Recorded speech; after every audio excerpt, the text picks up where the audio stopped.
Communion au quotidien. Bonjour amis, j'ose croire que vous vous portez bien et que votre âme prospère à tous égards. Merci de votre disposition à nous accueillir pour ce moment de communion en ce mercredi 29 juin 2022. Veuillez prendre place et que le Saint-Esprit dispose votre cœur. Bienvenue amis. Le sujet pour aujourd'hui fait suite à notre enseignement sur les dons spirituels. L'investissement divin dans le croyant. Voilà le sujet que nous abordons ce matin. En créant l'homme à son image et à sa ressemblance, Dieu a doté l'homme des capacités naturelles sous forme de talents, aptitudes, habiletés, le permettant d'être fonctionnel dans les sphères de responsabilité où il évolue. Bien souvent, le Saint-Esprit transforme ces habiletés naturelles en facultés spirituelles. Christian Schwartz nous fait remarquer de manière sensée que, sous l'influence du Saint-Esprit, le talent devient don spirituel. Ainsi, selon sa souveraineté et sa grâce, Dieu, par le Saint-Esprit, accorde des capacités particulières aux croyants qui doivent être utilisées pour l'édification commune. Les dons spirituels ne sont pas accordés en récompense d'une maturité spirituelle ou une solidité de caractère, mais suivant la grâce et la souveraineté du conseil divin.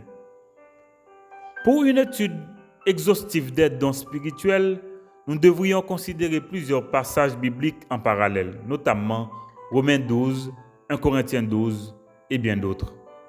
Cependant, nous allons nous astreindre à ce texte basique d'Éphésiens 4, versets 11 à 16, pour faciliter l'assimilation de l'enseignement. En Éphésiens 4, versets 11 à 16, version Parole de vie, la Bible dit « Voici les dons que le Christ a faits. Les uns ont reçu le don d'être apôtres, ou bien d'être prophètes, ou bien d'annoncer la bonne nouvelle. D'autres ont reçu le don de conduire le peuple de Dieu, ou encore d'enseigner.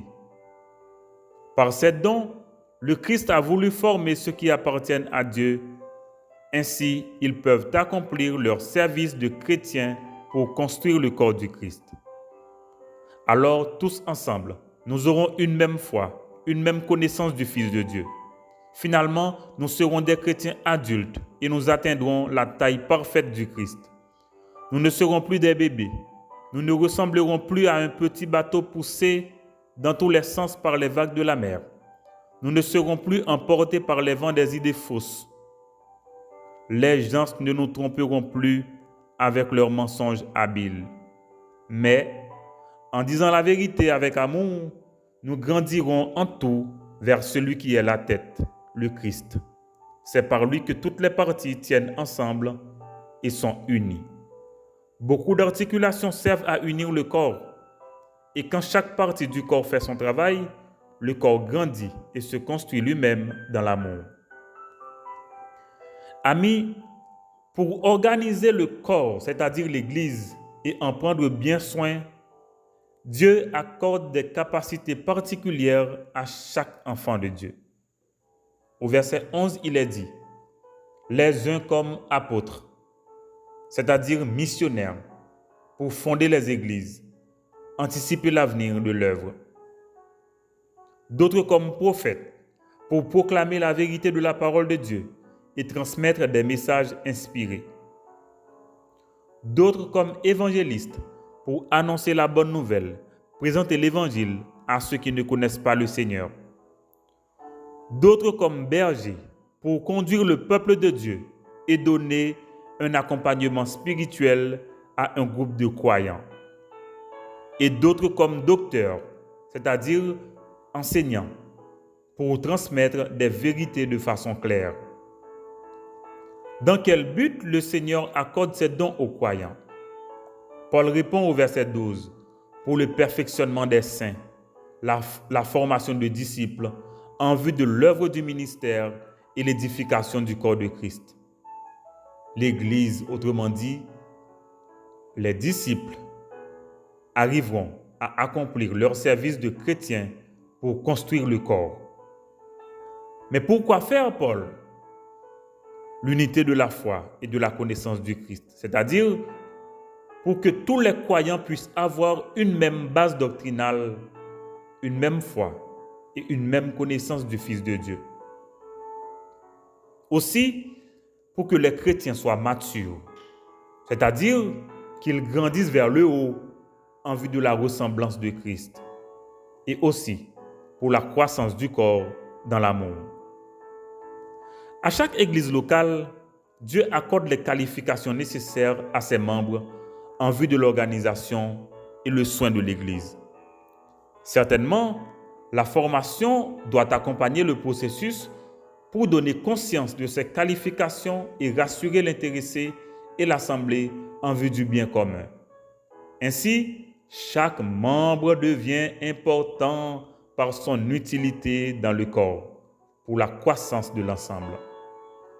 De par l'œuvre accomplie par le Christ, Jésus dispose de la souveraineté pour dispenser les dons spirituels aux enfants de Dieu en vue de leur service dans le corps.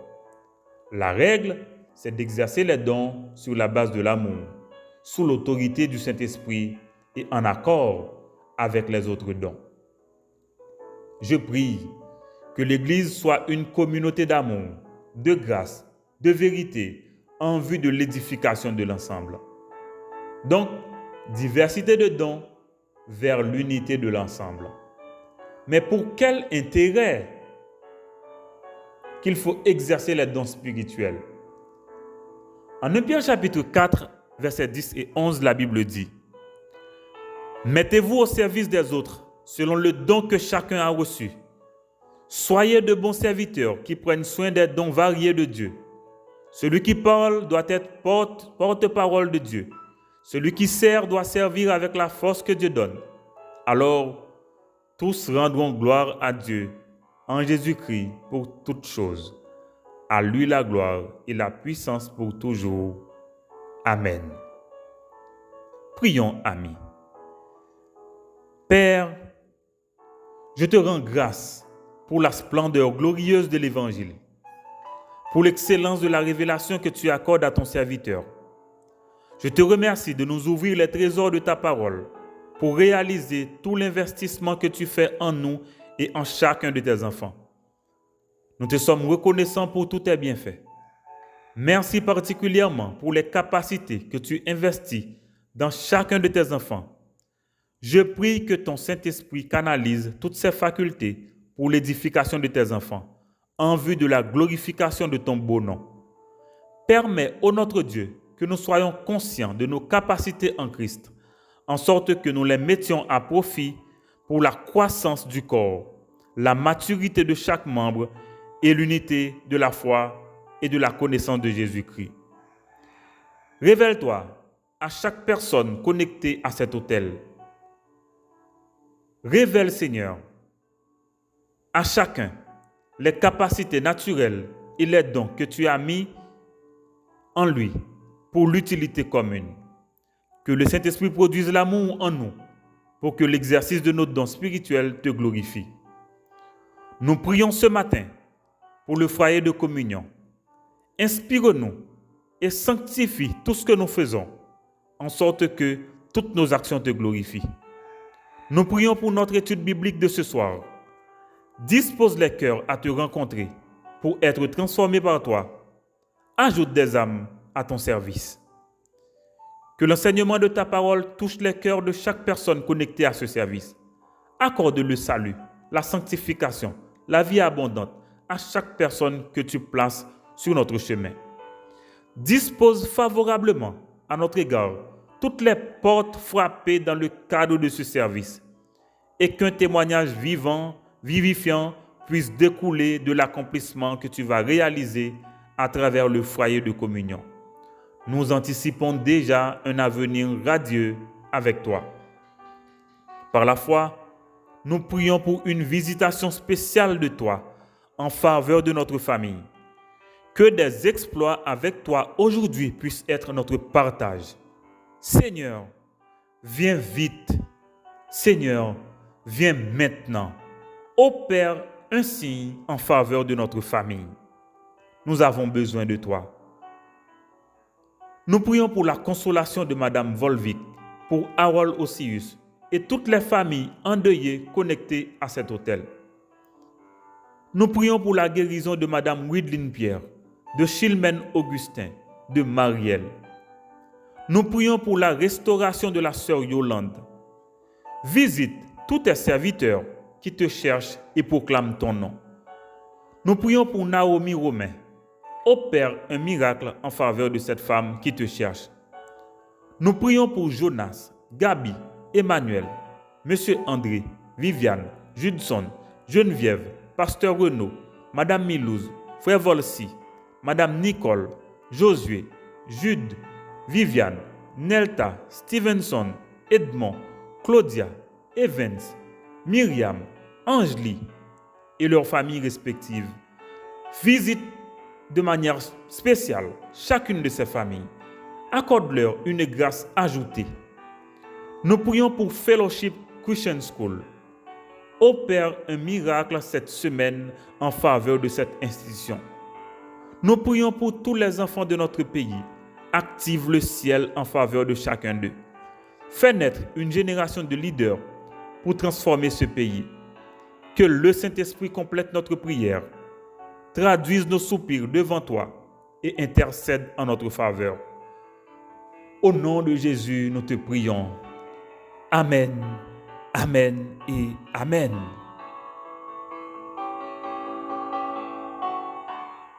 Amis, soyez conscients des capacités que Dieu a mises en toi et utilise-les pour glorifier ton nom et être utile aux autres.